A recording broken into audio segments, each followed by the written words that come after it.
Hi, I wanted to give another quick update. So it's been 2 months since I started vision therapy again after visiting optometrist Rob Gevers in the Netherlands. And since then, I've been doing vivid vision and regular classic vision therapy exercises. One day vivid vision, one day regular vision therapy. And then, because otherwise it gets too heavy, I get too exhausted, and then there's no way to recover properly and build up visual stamina and visual capacity. So that's how it's been going. And I've been doing, so she can adjust the vivid vision from her end. So that has been adjusted within these 2 months every once in a while. But the regular vision therapy exercise I've been doing for 2 months. And so we had a video call yesterday to talk about how it's going and to lay out the next phase or the next exercises that I will be doing. And so I explained to her how it's been going, and mainly with vivid vision. I made a video earlier, so it's very similar. The most exciting part of vivid vision is the bubbles exercises, because there I can really feel like this is my frontier. Like I didn't think I had stereo vision, but it seems from this exercise I have some very rudimentary stereo vision. And in the beginning of the exercise, it's easier. So they kind of get you into the exercise, they ease you into it. And then it gets harder, and then I start making more mistakes. So there's clearly, in the beginning, I can see the depth, I can see the depth, so I can make the right choices between the bubbles. And then later it gets harder, so I make more mistakes. So there is something. I can see the depth between the bubbles, apparently, to make the right decision, to make the right choices.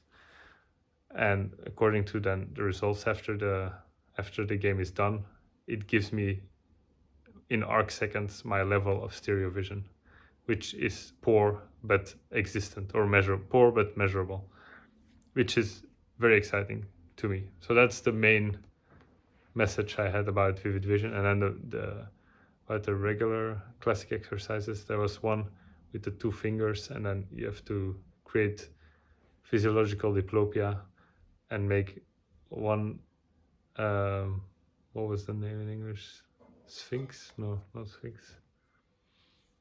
I forgot the name in English. But so you point the 2 fingers, and then you make a little piece of your finger in the middle of the 2 fingers float. So that is kind of proof I'm fusing and I have control over my fusion. Because in the beginning it was very hard, and then it got easier, and now I can almost immediately consciously decide what I want to see and how I want to fuse these images. So that's very exciting as well. Maybe on the motor side, I don't feel like my convergence or divergence is improving much. That's kind of it's the most debatable. But there is a zone where I can have single vision, so I'm not having double vision all the time. So there is a zone that I can point my eyes both at the target and have a single image. So that's, compared to 10 years ago, a big step, but that step I took already 5 years ago. So we're in for the next phase, right? So I started vision therapy in 2010 with another vision therapist in Antwerp, and then basically I had double vision all the time. And it's like I've been underground or underwater this whole time, and I'm just trying to get to the surface. So it's not like I tried to get stereo vision or whatever. I just tried to recover some of the eye alignment. And so during these 5 years, from 2010 to 2015, I managed to have some single vision and to align my eyes a lot of the time at certain distances and in certain viewing directions. So that was already a big accomplishment. And every time you would see every 6 months we would do a checkup, and you would see now misalignment is 14 degrees, and then it was 8 degrees, and then it was 4 degrees, and then it was 2 degrees, and then it was 0 degrees in this static device that we use to measure my eye alignment. So that doesn't mean like all the time, but at least in this setup, I was improving, like this measurable in this device that I would sit in front of. So that was at the time very exciting, and that was like the first 2.5 years that I went to zero, and then we went on to do vision therapy, but then it was less obvious if there were improvements or not. And we at the time it didn't exist yet probably, but also this therapist didn't use any kind of more modern technology, just some computer exercises on a flat screen, but nothing like a VR had. And so then he retired and I did some vision therapy on my own. And now this summer, then I did a lot of work on translating Fixing My Gaze and making website and reaching out and public awareness. And during this work, I met my current optometrist and his wife, Christa, who is my vision therapist. And so I restarted this summer, and now I feel very hopeful because they seem like they have this confidence about them that they feel that we're gonna get you sorted out. It will take time. Even if you reach your goals, you're gonna have to keep working on it, and it's not like it's not like you reach the goal and it's finished. You're gonna have to keep working on it, but they feel confident I can improve, and we're gonna make you improve, and this and that. And they use they use Vivid Vision and some more modern tools. And so another thing that was mentioned the Vivid Vision is more something that happens to you. You go into the world and you do the exercise, while this classic vision therapy exercise, you have to make the effort, right? Like, yeah, it's more like for example, reading. It's something you do, and you have to make more of an effort. While watching a movie, it happens to you. So this is the same with the VR headset. It happens to you, and you interact with it. While with the classic vision therapy exercise, it's mostly you who's doing all the work. And so it's a good switching between both. So the one day I do Vivid Vision and the other day classic vision therapy, and so on. So one day I make more of an effort, and the next day Vivid Vision gives me the environment to train in. So that's also very powerful. And today again I did Vivid Vision, and I have a good score on Bubbles, the Bubbles game. But today I had 1,250 arc seconds, lowest disparity correct. So it's not my best score, but it's never gonna go up in a straight line. It's gonna be more ups and downs, and over time going up. So I'm very curious to see what will happen. So now I've done Vivid Vision for 2 months. I'm curious to see what happened after 6 months. Curious to see what happened after 1 year, and I will do it as long as I can. I can do it for 5 years or whatever. I don't mind. So I just want to see the improvement. So she also asked, do you actually feel any improvement in daily life? Do you feel less tired or any of that? So that I don't really. I feel more for the moment. Still, I feel like vision therapy is still kind of like more like a burden, and I need to recover from it. And it's not spilling over really in real life, but hopefully I can improve within vision therapy to the point that vision therapy is not something I really need to recover from later, but it just also enhances my daily life, which is the goal. So it's very nice of her to ask, and that also gives me like this feeling that they know what they're doing, and they're on, like they have some kind of tracking. Like they have seen this before basically, and then they're like, okay, not yet. Okay, we will give you some exercises that now put you on the next phase to maybe in the future get to a phase that it really improves your daily life. So she also replaced some of the the 4 classic vision therapy exercises I did before, I don't have to do anymore, and I have 4 new exercises. And they're not, these are not high-tech, these classic ones. They're just basic stuff. Like, instead of doing the Marsden ball now, I will do saccades, practice saccades.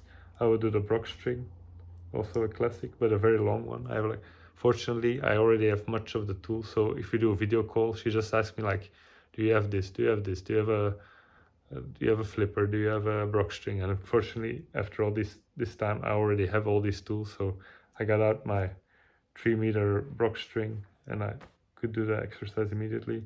Then I will do something with a +2 lens to train my accommodation. Just look at the text and try to keep it clear. And then move back and forth with this lens, with the +2 lens, one eye 7 times and then the other eye 7 times. And then the last one is just like a throwing exercise, like throw socks or like a beanbag from one hand to the other hand. And then first you can follow along with your head, which is also helpful because your neck also is involved with binocular vision.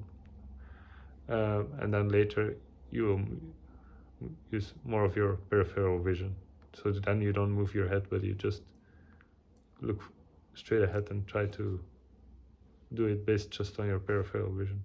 But so also there, she lines out, do it this way first. When it gets easier, make the exercise a little bit more difficult, and then which I didn't have this feeling with my previous optometrist or vision therapist that we're on track. But that's also probably because I was such a difficult case, in such trouble, basically just recovering from the surgery at that point, just trying to get some eye alignment.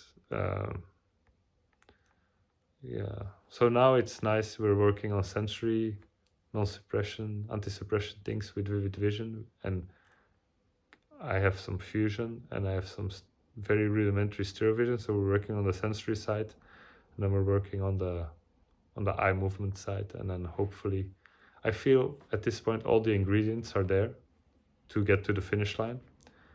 So we got some rudimentary stereo vision, maybe we got some eye alignment at certain distances, which maybe can expand over time, hopefully.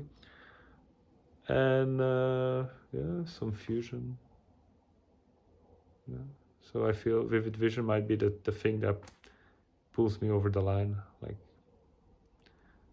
yeah, I'm so happy I'm trying it now, because I might have never tried, and then there might have been something I could have done that got me to stereo vision that I wouldn't have done. So I'm very grateful to my wife that she pushed me to go, and she helped me to take the step. And at some point you get tired of doing everything alone, and you just kind of get in your own way, and then you need someone to kind of push you and help you, and that's good. And yeah, apart from vision therapy, it's very hectic time right now, moving, packing. Now it's my daughter's birthday, Marie. She's 5 years old. That went fast. And we're gonna do a birthday party for our friends and a birthday party for our family, and yeah, lots of organizing. And I'm trying to promote the French version of Fixing My Gaze that I put out, and so far sales are okay, but not super, like, not massive.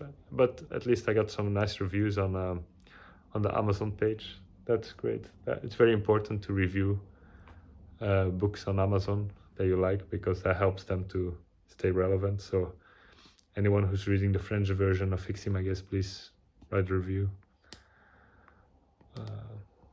The best is if you bought the book yourself, but I guess even if you read the English version, based on that you can write a review in French, because it's the same book, right? How important the book was to you. Okay, I think I said most things. Thank you for watching, and so for now we will not have another video meeting with my vision therapist until after I move.